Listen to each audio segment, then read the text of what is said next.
ধারাবাহিকের শুরুতে আমরা দেখতে পাই ঝিল অসুস্থ অবস্থায় বেডে শুয়ে আছে। নার্স চেক আপ করে সাক্ষ্যকে বলে, স্যার প্রেশার অনেক ফল করছে।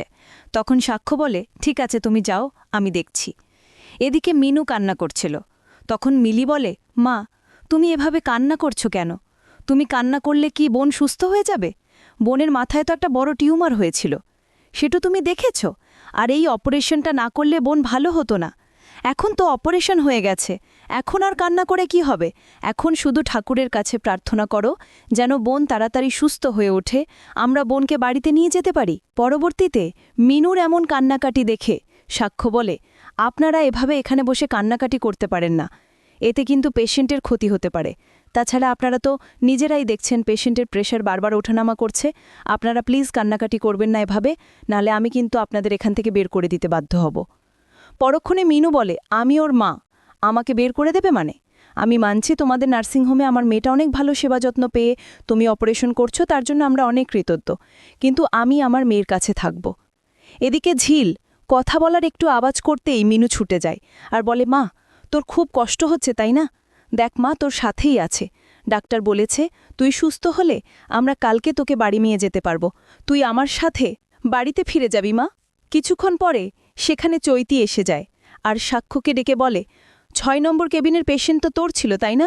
ওই পেশেন্টের বাড়ির লোক তোর সাথে কিছু কথা বলতে চায়, কেন জানি না, তবে এখন তোকে ওখানে যেতে হবে। চৈতির কথা শুনে সাক্ষ্য বলে, কিন্তু এখন তো আমার রাউন্ডে যাওয়ার কথা নয়, সেই সময়টাও নয়।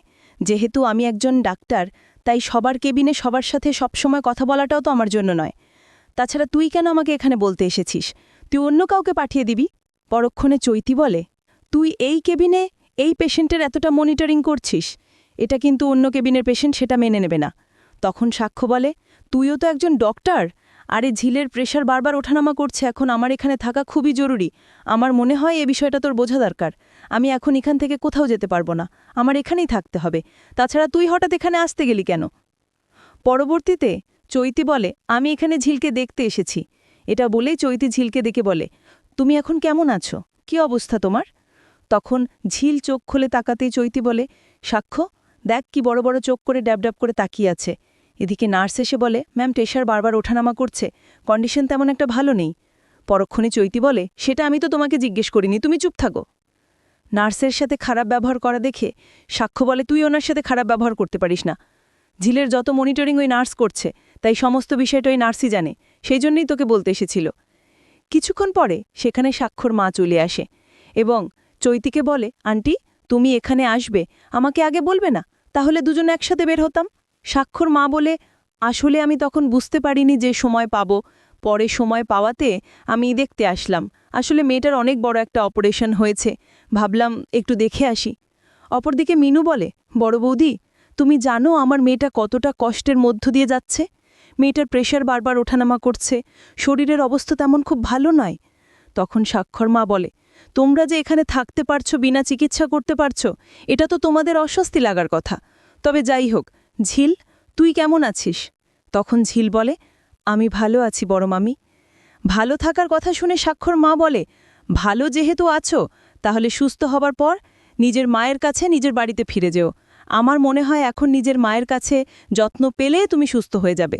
সাক্ষর মা মিনুকে এটাও বলে যে, আমার ছেলের সাথে জোর করে মন্দিরে গিয়ে বিয়ে করিয়েছ, সব দায় আমার ছেলের ঘাড়ে দিয়েছ।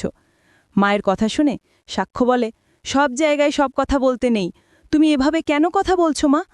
পরক্ষণে ঝিল বলে, বড় মামি আমি কালকে এখান থেকে চলে যাব, আমি আমার মায়ের কাছে আমার বাড়িতে ফিরে যাব।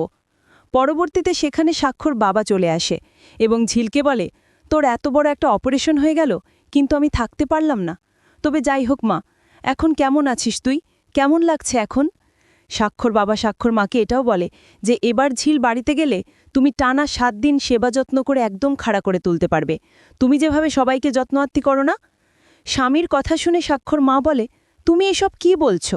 যদি ওর সেবা যত্ন করার জন্য ওর মা বোন আছে, বস্তির সবাই আছে, আমি কেন ওর সেবা যত্ন করতে যাব? তাছাড়া যদি ফল দেবার কথা থাকে, তাহলে আমি প্রতিনিয়ত ফল দিয়ে যাব। সাক্ষর মায়ের কথাগুলো শুনে সবাই খুব অবাক হয়ে যায় এবং ঝিল বলে, বড় মামি তুমি এত চিন্তা করো না, আমি কখনই আর ওই বাড়িতে ফিরে যাব না, মায়ের সাথে বস্তিতে ফিরে যাব। তো বন্ধুরা, এই ছিল আজকের পর্ব। পরবর্তী নাটকের আপডেটগুলো দেখতে আমাদের চ্যানেলটি এখনই সাবস্ক্রাইব করে পাশে থাকুন। ধন্যবাদ।